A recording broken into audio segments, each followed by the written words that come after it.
Oh my god. Say it with me now. Y'all don't take marriage seriously. I'm so done. Why? Why? Good luck. Godspeed. That was the first red flag. Yeah, this is some bullshit waiting to happen. Huh?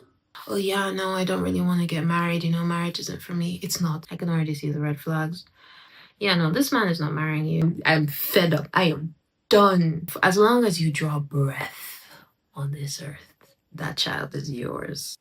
Hi everyone, welcome back to AJ's Corner. I'm AJ, and this is another episode of Wedding Wednesdays where we dive into everything wedding madness and mayhem. I promise we're not always going to be on Reddit, but today we're on Reddit. So as usual, we are going to be looking at some Reddit posts. I think I'm going to throw in a few from the subreddits Waiting to Wed. If you do not know what Waiting to Wed is, it's this beautiful place where women and a few men who have been in long-term relationships and feel like they should be married but are not yet married to their partners come to complain. It's still wedding adjacent. What do you think? They feel like there should be a wedding. There's not necessarily a wedding going on right now, but they feel like there should be one. So I believe we can agree this is wedding related. So today we're going to look at a few from our usual subreddits, wedding drama and all those ones, as well as a few from Waiting to Wed. I think we have some good ones in store. For our first one, we are going to be in our usual place, wedding drama. And the first one is titled Wedding Called Off Moments Before Ceremony. This should be good. Just stumbled upon this sub because Reddit thinks I'd be interested. Certainly, I do have a story most of you might find relevant. This was many years ago. I was invited to a wedding only because my parents were. They were friends with the parents of the bride. And over the years, my sister and I had hung out with these people and their kids, like once a year sort of thing. We weren't close, but nevertheless, our whole family was invited. The ceremony, photos, and reception were all at the same location, a whole day event. We show up for the ceremony, seated in what I would say is a beautiful venue. They'd really gone the whole 9 yards, plants and flowers and fancy comfortable seating and so on. The ceremony is supposed to start at 4 or whatever, and everyone is seated and waiting. The live string quartet is playing and playing, but never switch to its starting music. 15-20 minutes go by, during which time some members of both sides are getting up and going to the back and out to where the prep rooms are. Of course, since they're all seated at front, everyone can see this continual dance of people coming and going and their increasingly concerned looks. Hushed whispers, shaking heads, more people getting up and coming back. One of the last was one of the grandmothers who'd obviously been crying, and some other aunt who was just visibly angry. Ultimately, after almost 45 minutes, everyone is seated again. Actually, not everyone. The father of the bride suddenly appears, walks up to the musicians, says something, and they stop playing. He walks up to the platform and says something like, "Well, ladies and gentlemen, sometimes things just aren't meant to be. There will be no wedding today. However, to some extent, being able to gather with close friends and family is always a cause for celebration. And of course, especially since the caterers have already been paid, we invite you to stick around." Cue some stifled laughter. "Please enjoy our hospitality, and I hope you get an opportunity to meet new people and make new friends. I had a whole speech prepared about all of these people who were to become part of my family, but even though I won't be leaving here with a new son-in-law, I must tell you that the Smiths are wonderful people. You all are. Please enjoy the evening." Pretty classy for a guy who was probably out 30K for this fancy wedding. FWIW? What does that mean? Friends with in water. Well, I'll just say people. A lot of the family from both sides didn't stick around. No sign of the bride or groom, but the rest of us had a pretty good time. Though there were an awkward couple of hours of just milling around because, of course, suddenly everything was 2 hours ahead of schedule. Oh, okay. Compared to last week, this is starting off a lot tamer. Yeah, I really wonder what happened with the bride and groom. The fact that it was the bride's father that came out, and I don't know. I really do wonder what happened with the bride and groom. That was a little salacious, but not much for my usual tirade. So we're going on. Moving on to number 2. My fiance's family doesn't like me and I've had enough. I'm a 26-year-old female who's been in a relationship with my 28-year-old male partner for 8 years. Over a year ago, he proposed, and we quickly began planning a small wedding. However, we're not following any traditional wedding customs or traditions. For instance, we're not having a bachelor or bachelorette party. I had my bridal shower in mid-March, and our wedding is scheduled for September. There's a lot of backstory I simply don't have the words to convey in this context. My fiance's parents are far from being the epitome of parental excellence. Both my fiance and his elder brother dropped out of high school. My fiance was forced to raise his 2 younger siblings because his mother struggled with alcoholism. He eventually obtained his GED and has a fulfilling career now. His mother has been sober for approximately 7 years. However, his 2 younger siblings are deeply troubled. His sister, who is now 22, is a drug addict and has been diagnosed with manipulative bipolar disorder. His younger brother, who is 16, is also in a state of turmoil. He has dropped out of school, associates with the wrong crowd, and has a toxic girlfriend. When things don't go his way, he immediately threatens suicide. My fiancé and I decided that it would be in his younger brother's best interest to move in with us, 2 hours away from his parents' residence. That's a lot to take on, but okay. The conditions for his stay were that he would get his life on track, secure a job, and pay us rent. Once he was eligible, he would enroll in the GED program and contribute to household chores. Initially, things were going well for about 6 months. He seemed like a completely different person. However, an argument ensued between him and my fiancé due to his disrespectful behavior towards me. He resorted to threatening suicide, claiming that he was clinically depressed. When he realized that this tactic wouldn't work in our household, he immediately expressed his desire to return to his parents. We provided him with ample opportunities to consider his decision, but ultimately he chose to go back home. Now, in the present, the entire family has turned against us. They blame us for his return, claiming that he is doing nothing at home and we should have kept him upstate with us. His parents take no responsibility for their actions. Now let's talk about the wedding planning. His family is from the Russian culture, while I grew up Italian American. Yeah, okay. Before we get into the next part of this particular post, I have a few things to say.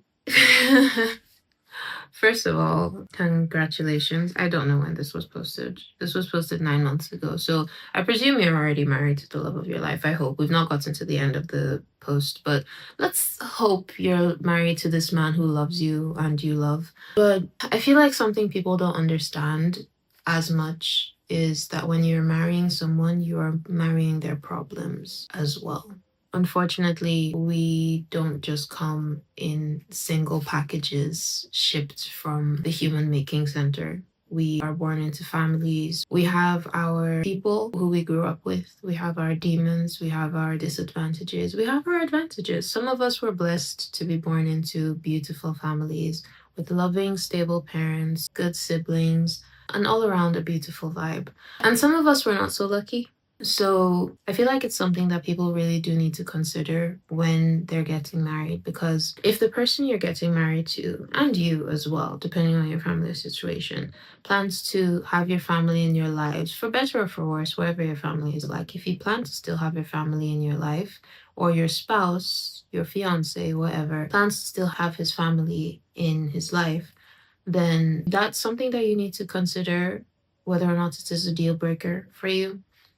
Because I see too many people who get all the way up to the wedding or all the way up to marriage and they're still dealing with in-laws when you could have seen the signs like way back in the first few months of dating if you pay attention to the way their family behaves, to the way they behave in relation to their families. These are things that technically could have been avoided if you'd been paying attention. And if it's something that is a deal breaker for you, then probably these are things that need to be tackled sooner. But I digress. Let's go back to the post. Now let's talk about the wedding planning. His family is from the Russian culture, while I grew up Italian American.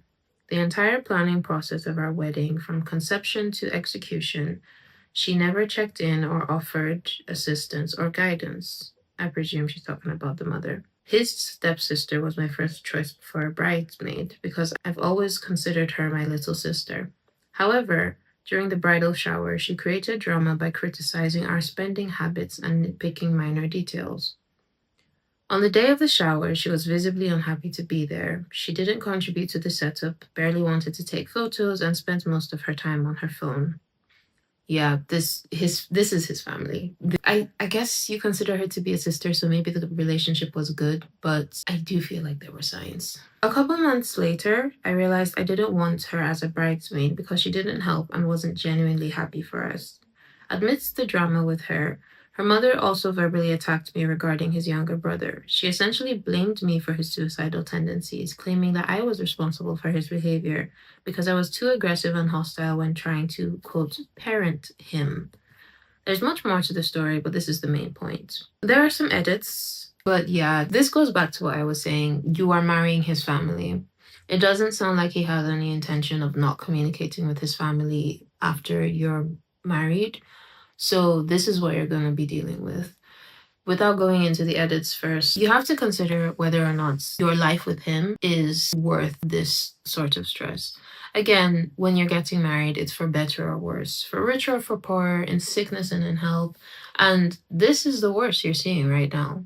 It's a glimpse into what it will be in the future because you're, quote, too aggressive, which tells me that the rest of his family, probably him included, is very soft on these kids. Is very, oh, well, we can't really do anything about it because he says he's gonna, But I feel like we do need to have a conversation about how certain people, men and women included, but I feel like I see this mentioned more with men. You can tell me in the comments if you've heard women do this as well. I'm sure there have been. But I see this mentioned more with men, where they threaten, taking themselves out of the equation of life in order to get their way. And I do feel like it's a method of weaponizing people's empathy, whether it's a boyfriend weaponizing his girlfriend's empathy and love for him, so not wanting to see him gone, or in this case, a 16-year-old kid learning that he can weaponize his family's love for him and empathy for him and their care for him in order to get his way. So I feel like that's something to think about. Perhaps there'll be a whole video about it, in a video that's not necessarily a Wedding Wednesday. But yeah, it's very pertinent to this discussion. And I feel like we should talk a little bit more about it. But not today. Today we're in wedding drama. So back to the edits. Edits. My fiance's stepmom called last night to check in. She tried to pry for information then asked about my fiance's wedding band. He explained that he got a blue steel wedding band. However, she asked him in a different tone of voice and insinuated that I forced him to get it. She also said that it's not tradition for him to have a gold wedding band and doesn't understand why we aren't following traditions. In Russian culture, the woman is supposed to add an A at the end of the name. I'm not doing that with my fiance's agreement. Because of this, his stepmom is making comments about how I don't want to be part of this family. It's disrespectful that I'm not following tradition, and how she doesn't understand why I have it out for her so much. Oh my god. She then tried to ask what she's supposed to wear to the wedding, even though my fiance already texted her and told her what the dress code was. Just for clarification, they're not paying for anything. My fiance and I are paying for everything wedding related. With everything they have done and put me through, I just want to act like they aren't in my life. I really don't want them at our wedding because I don't want to be fake and pretend I care or like them. They don't deserve to be part of this day. My main concern is that they are putting my fiancé in a situation where he's kind of forced to choose and it's not fair. I don't know what to do moving forward and I'm not sure how to go about this. Any advice would be appreciated. One last thing to add, my fiancé is 100% on my side and sees everything he's fed up with as well. However, I don't want to put him in a position of choosing sides. It's not fair to him. Yeah, it's good that your fiance is on your side, but you're saying you don't want to put him in a position of choosing sides when, again, people, y'all don't, say it with me now, y'all don't take marriage seriously. Because what do you mean? You don't want to put him in a position to choose between his wife, who he's trying to build a new life with, or his family that, by your admission, messed him up. I'm so done, honestly. Yeah, this is like the second one. The first one was too short, so we're gonna have 4 today. But I don't know why do people not want to do the hard thing? She's saying it's not fair to him, and genuinely, I feel her. It's not fair to this person because nobody wants to have to choose between the family they come from and the family that they're going to make. But it's something you have to do, especially when the family you're coming from is not making themselves look like a good choice. You know what I mean? I don't know. My advice to her would be you have to let him make the decision. You have to let him make the choice. If this is what the family is going to be like during your marriage, you have a long marriage ahead of you. So good luck. Godspeed. I think you'll be okay. It sounds like you will be okay. I hope you'll be okay because I mean, people do it every day, you know, people go through life refusing to make the hard decisions and they somehow live. So I'm sure you will too. At this point, I'm tired of hearing this whole, it's either I'm not confrontational, or I don't want to make him choose, or I don't want to be the bad person, or I don't want to put him in this situation. And at this point, I don't know what people think life is because it's unfair, yes, but things aren't fair in life, honestly speaking. And life is what you make of it. And every choice you refuse to make is still you actively making a choice. When you refuse to choose, you have made a choice. So you deciding you don't want to put him in the position to choose, you've already decided you want to live a life of, as you said, having to pretend to care or being subjected to these people and what they're doing. So yeah, let's move on. Ooh, this is our third post. And this one says, how I lost my friendship by calling out a Bridezilla, a bridesmaid horror story. I like this. So let's begin. Hi everyone, I'm here to share my experience. My longtime friend got engaged and asked me to be her bridesmaid. She's in her early 30s and has been a bridesmaid at several weddings, often complaining about demanding and unfair brides, vowing to never be like them. She even said, if I start acting crazy, tell me I'm being a... Am I allowed to say these things? I should start censoring myself a little bit, you know, so I can like already prepare myself for when my YouTube takes off. I'm being a CUNT. Fast forward a few months, and she mentions she's been texting an old fling. She has a history of cheating on her partners, but I hoped she had moved past that. That was the first red flag. Oh my god, this is yeah, this is some bullshit waiting to happen. The second red flag appeared when she sat me down to inform me that my ex-girlfriend would also be a bridesmaid and that I should be kind and polite to her. Although my ex and the bride had been friends, they hadn't spoken for like 2 to 3 years before the engagement. For background, I dated this ex for less than a year when I was 16 or 17 and she was 21. Huh?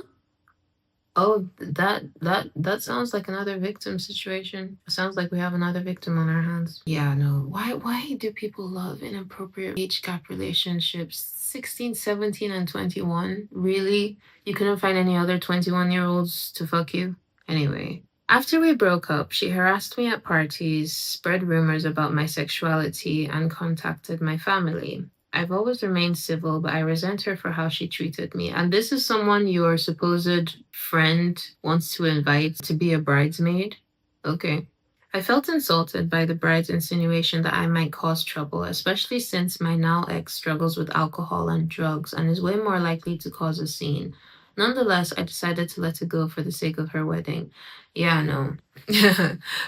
Why would you do things like that? Why would you actively invite it's one thing if you have like an uncle that's a bit of an alcoholic, but you have to invite him for one reason or another. I don't know why you have to, but let's say you have to invite him for one reason or another, but he's not part of like the bridal or groom train. or party. So why is he there?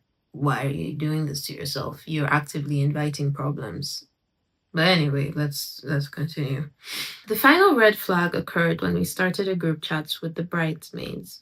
One night, the bride shared photos of her wedding shoes, and the maid of honor shared a picture of her baby. I liked and commented on both. The next morning, I woke up to a rude text from the bride instructing me not to like or comment on the maid of honor's baby pictures because she didn't want the maid of honor's baby to overshadow her wedding, which was still over a year away. Initially, I thought I'd let it slide and simply responded with okay. Then I remembered all our previous conversations and complaints. In response, I did what she had once asked. I told her she was being a aforementioned explicitive. I'm not going back there. She flipped out, criticized me, threw some low blows, and insulted me. At that point, I decided to drop out of the wedding and told her to find another friend and bridesmaid. From what I've heard, they did go through with the wedding. She continues to cheat and still badmouths me whenever she gets the chance. As for me, I'm so thankful I didn't get involved any further. Yeah, good. I mean, congratulations, you did the right thing. I love, like, one of my favorite things to see is when people are like, oh yeah, if I ever become XYZ, cuss me out, tell me I'm being horrible. And then when they become horrible and proceed to get told that they are horrible, then they don't take it quite as well. On one hand, it could be a case of everybody loves to complain when they're not the ones in the hot seats, but very clearly this bride was just out there. Yeah, she continues to cheat. That's a choice, to be honest. I will never understand the fascination that people who cannot remain faithful have with marriage and monogamy.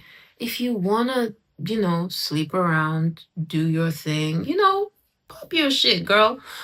Why did I say that? If you wanna, sleep around, do your thing, just do it. You don't need to be in a relationship with someone. You don't need to be married to someone. Like, if you can't abide by, like, the rule, the commitment that you have made yourself. Let's even say that, okay, you're married, but you're in an open relationship and the two of you have agreed to be in an open relationship. That's perfectly fine.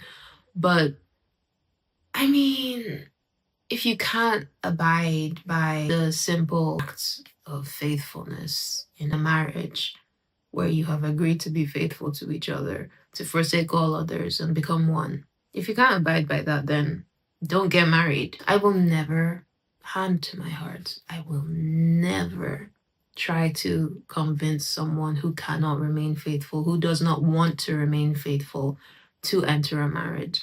All these men who are like, oh yeah, no, I don't really want to get married. Marriage isn't for me. It's not. If you think marriage isn't for you, it is not for you.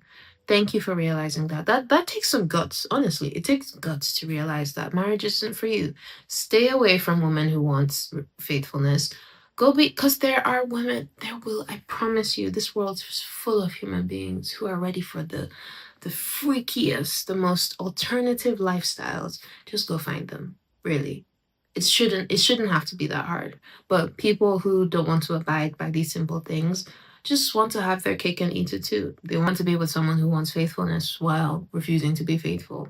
Why? Anyway, yeah, good on her for leaving the wedding. Of course, the bride is gonna badmouth you any chance she gets because, you didn't roll over and take it. But that's fine. Moving on. On to the next one. Ex-friend blows up on trip, ghost wedding. Okay. A disclaimer, this is not AI. If I use them dashes, it is because they were useful, and I have been using them well before some altman came on the scene. He can kick rocks. Fair enough. I got married last year to my now husband after about 9 years together. About a year before the wedding, my now ex-friend Abby proposed a bachelorette trip in our group chats with our mutual friend Betty. I was really touched by the proposal. In brackets, I didn't have a bridal party and skipped out on most of the traditions. FWIW. What does this mean? What does FWIW mean? I'm gonna Google this. For what it's worth. Why can't people just type it out? You're typing out multiple paragraphs. Why not just type out for what it's worth? Anyway, whatever. And suggested that we go somewhere warm during the winter. Pretty much immediately, Abby asks if we can go during her birthday since it's during a cold month and therefore no one wants to go out then. No problem, more reason to celebrate. Fine with me. I can already see the red flags. We settle on a date and location, and two of my college friends, Charlotte and Diane, also come. They know each other but haven't met Abby and Betty, whom I know from a different academic program and have been close friends with for about 10 years. The three of us lived in the same city, hung out regularly, and had gone on trips before. Then, about a month later, Abby texts us to say that, oops, her family found out about the trip, so they're coming. So sorry, they're weird. This is where things start going off the rails. Nah, I don't like this. I'm going to note here that none of us have kids and we're all in our late 30s/early 40s with good jobs and vacation time, so none of us have those considerations. If budget or getting time off was a problem, I would have worked to find something that would suit everyone. We're all on the East Coast. The location of the trip was Puerto Rico, and it was about 3 days. Okay. So Abby's family is her parents, her sister, her brother-in-law, and some friends of theirs I've never met before. They all end up staying in a hotel on a beach in the main city of the island, and the rest of us are in an Airbnb further away, maybe about 25 minutes. You know, this is where I would have told Abby, happy birthday. I'm gonna have my bachelorette trip with the people who are here for my bachelorette trip. You have fun with your family. Everybody wins.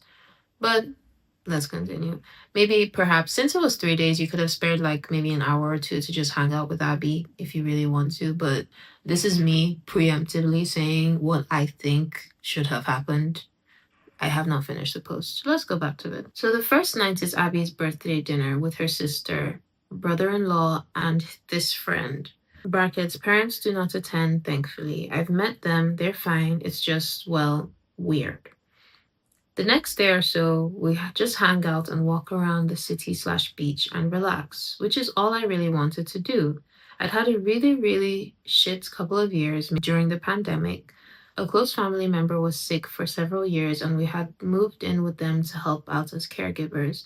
We also suddenly lost a beloved pet, and I wanted to relax with my friends. I hadn't even seen Diane since 2020. The last night of the trip, we all go out to dinner at this very nice restaurant that someone not on the trip had finagled reservations for. Honestly, one of the best meals of my life. The maitre d' checked up on us several times. The chef came out to talk to us. Truly great. Nothing really seemed off. Maybe in retrospect, Abby made some snide remark or two about the restaurant giving us the VIP treatment, but not anything that really stood out. The wheel comes completely off at the end.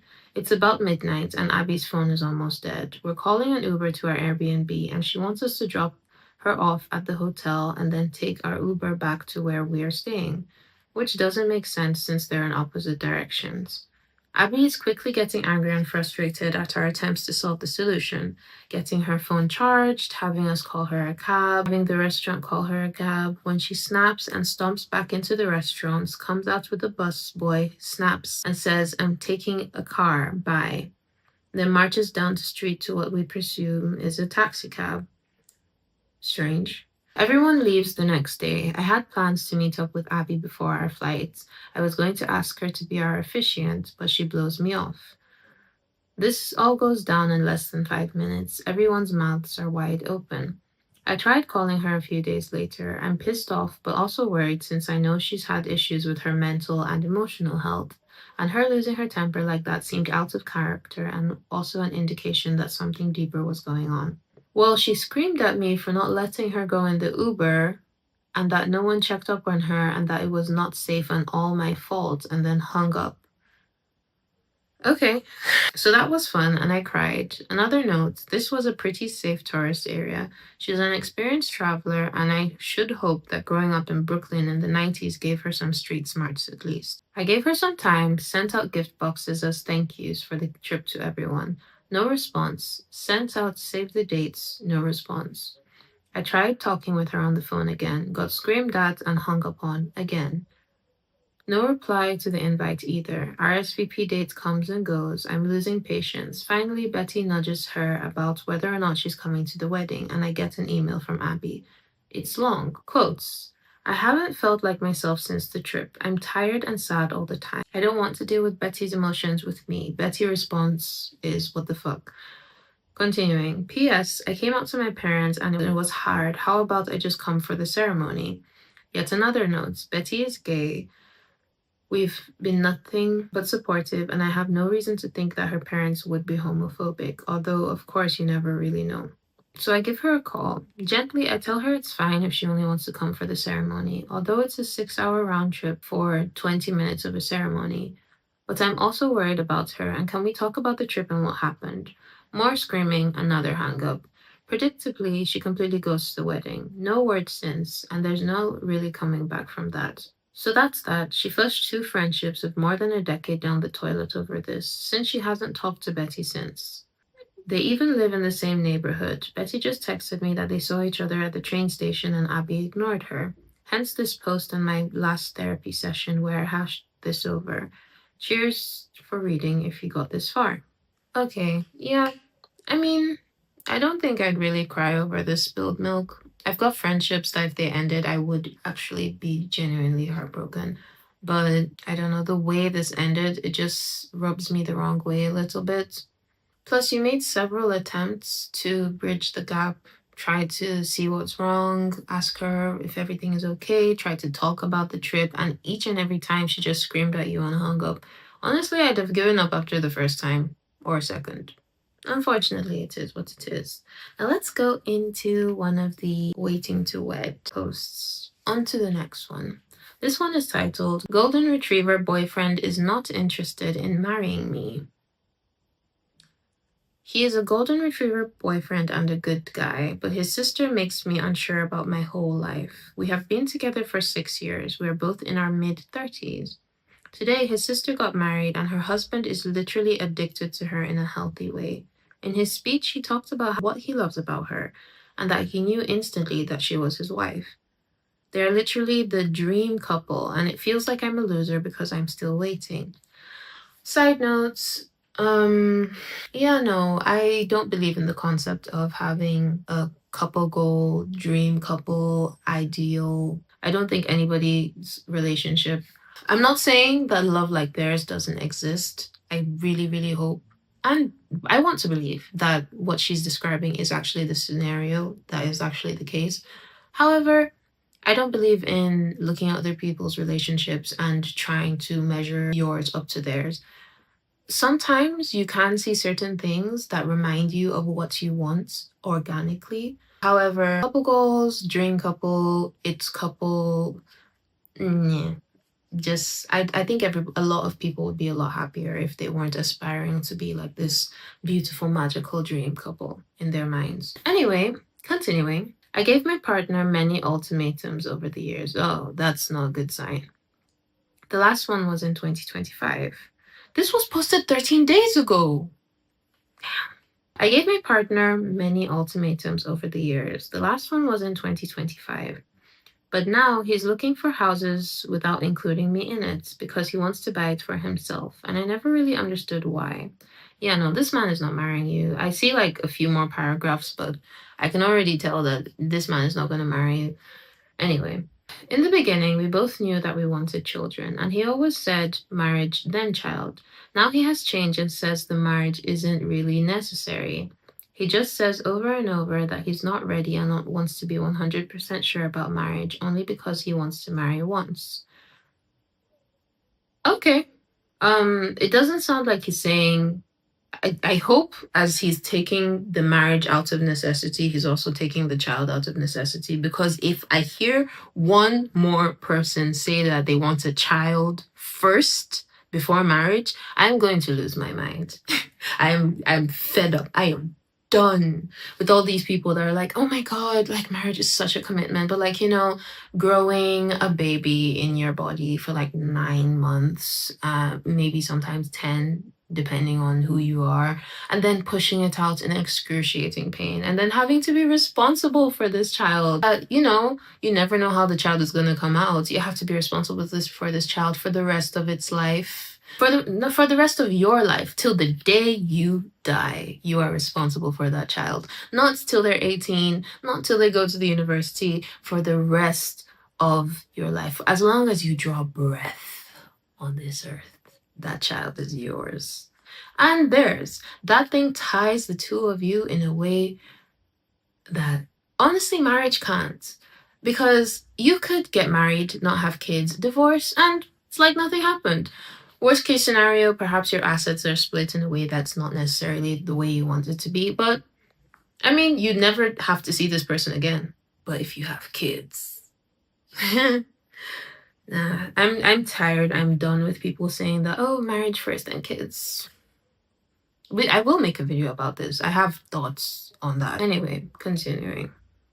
But on the other side, he really is a nice golden retriever boyfriend, works hard and is a pure gentleman.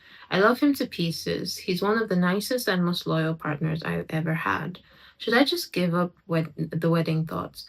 I even lowered all my wishes for the wedding, and now just anything would be fine. But I want to marry him so badly, and I want to have a baby with him, because I'm getting older as well. Plus, I have an amazing family-in-law. They're also incredible, but I die inside when I see my sister-in-law with her husband, who is everything I really wanted. He broke up with me in the very beginning because he was not sure about his feelings, but then he came back. Now it feels like he never really started to love me in the first place. He's totally empathetic and says he was scared that I would get a bad boy again, but I think he got feelings for me. Was anyone in my situation or can give me advice? I really love him. Edit, I just want to say thank you to everyone and every single comment. My heart is broken and confused. I read every single comment. Thank you for opening my eyes. Yeah, no. He's buying a house without you. He sees you've given multiple ultimatums. Like you said, you've given him multiple ultimatums. I don't believe in ultimatums. And I also don't believe that what people consider to be ultimatums are always bad. I'm going to get into that a little bit. Maybe not today. Maybe today. Who knows? But yeah, he knows what you want. You've lowered your expectations. Right now, the bar is in hell and he's tripping over it. He can't even do a little hop over it. He's tripping over it. Marriage is a heavy thing. And I think the two of you could benefit, because I'm not going to say immediately, oh, just leave him. But I think the two of you could benefit from having a really in-depth, honest, open conversation about what each of you sees for your future. And he keeps saying that he's not sure. He wants to make sure that he only gets married once. I feel like that's just code for, yeah, no, I don't want to marry you. I only want to get married once, but not to you. My ladies, release yourself from the shackles of wanting to be with the man you've... Release yourself from the shackles of sunk cost fallacy. He sounds really nice, but people can be really nice and just not be who you need them to be. And I won't even necessarily blame him, but you're running out of time. Because apparently biological clocks exist. I heard that biological clocks now, it also depends on the men as well. Like men also have a biological clock. But still, I don't think it doesn't exist for women. I still think it does exist for women. So you don't really have much time left, and it's better you leave him now, go through the process of dating, and then find someone who will marry you. You can get somebody like your sister-in-law's husband. You can get somebody who is healthily obsessed with you, as you've described. But you have to leave this man. You're even saying that he left you at some point in the beginning and then came back because he was scared of you being with the bad guy. It just sounds to me like he doesn't want to marry you, but he doesn't want anyone else to have you. That's what it sounds like to me. But I digress. I mean, what you gonna do, So you're in your 30s. It's gonna be hard. You've been with this man for 6 years. That is a long time. I'm not gonna say oh, just leave him, because it's not always easy to just leave him. But ultimately, sometimes you really do have to choose what's best for yourself. And I will give kudos to him. I say a lot on this channel that you people don't take marriage seriously. And I mean, it sounds like he's taking it seriously enough to not want to marry someone he doesn't 100% want to marry. And it's unfortunately not you. So I can't fault him for it, but I can fault him for not manning up. He's being a coward because he knows what he wants. He's actively buying houses without you. I don't think there's a bigger sign, honestly. But that's just my opinion. What do I know? That was that for today's video. Thank you for listening. If you got this far, don't forget to like, comment, subscribe, do all the things. Share with your friends so we can see what they think as well. Also, do let me know what kinds of videos you would like me to do, because I have a few ideas. I just watched a few movies that I really want to rant about. I think I'll make that another series as well, movie rants. But yeah, so do all the things, like, comment, share, subscribe, share this with people, go watch my other videos if you haven't, and I will see you guys in the next one. Bye. Do do do do.